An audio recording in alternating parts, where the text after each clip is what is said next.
તો સમાચારમાં આગળ વધીને ફરી એકવાર વાત કરીએ તો ગાંધીનગરથી જે મહત્વના સમાચાર પ્રાપ્ત થયા હતા કે તલાલાના કોંગ્રેસના ધારાસભ્ય ભગવાન બારડને સસ્પેન્ડ કરવામાં આવ્યા છે।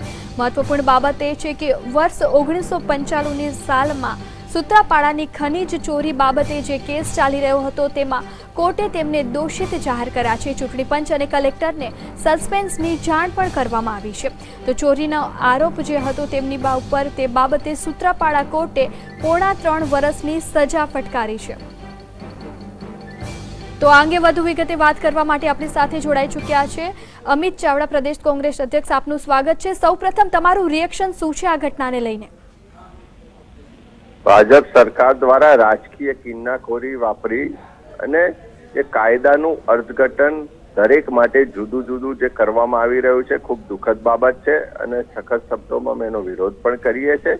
કારણ કે જ્યારે ભગાભાઈને કોર્ટે સજા આપી ત્યારે ઉપલી કોર્ટે જામીન પણ આપ્યા છે અને સાથે સાથે અપીલ કરવાની તક પણ આપી છે।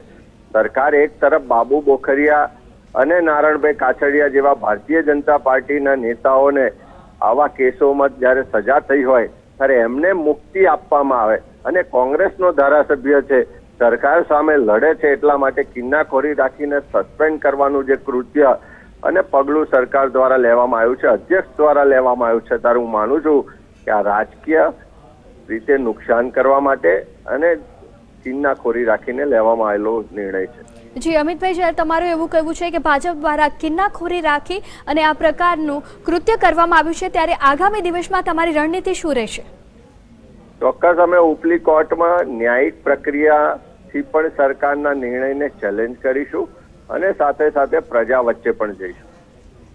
જી ચોક્કસ, ઉપલી કોર્ટમાં પણ તમે આને પડકારશો, પ્રજા વચ્ચે પણ જશો, પરંતુ હાલ જે સમાચાર પ્રાપ્ત થયા છે ક્યાંક ને ક્યાંક કોંગ્રેસમાં હાલ જે પરિસ્થિતિ છે તેમાં ખૂબ જ આ માઠા સમાચાર કહી શકાય। તમે સ્વીકારો છો તે બાબતને?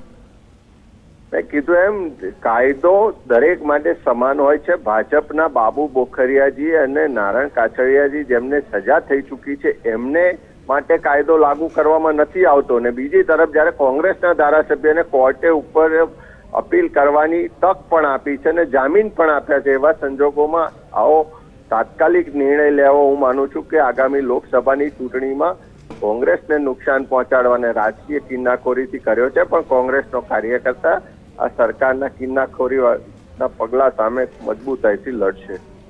જી આભાર આપનો અમારી સાથે જોડાવા બદલ। તો આ હતા કોંગ્રેસ પ્રદેશ પ્રમુખ અમિત ચાવડા કે જેમનું કહેવું છે કે બીજેપી જે છે તે કિન્નાખોરી રાખી અને આ પ્રકારનું કૃત્ય કર્યું છે। આગામી સમયમાં ઉપલી કોર્ટમાં જવામાં આવશે અને આ સમગ્ર જે ઘટનાક્રમ છે તેને પ્રજા વચ્ચે પણ લઈ જવામાં આવશે અને ભાજપ ખુલ્લું પાડવામાં આવશે।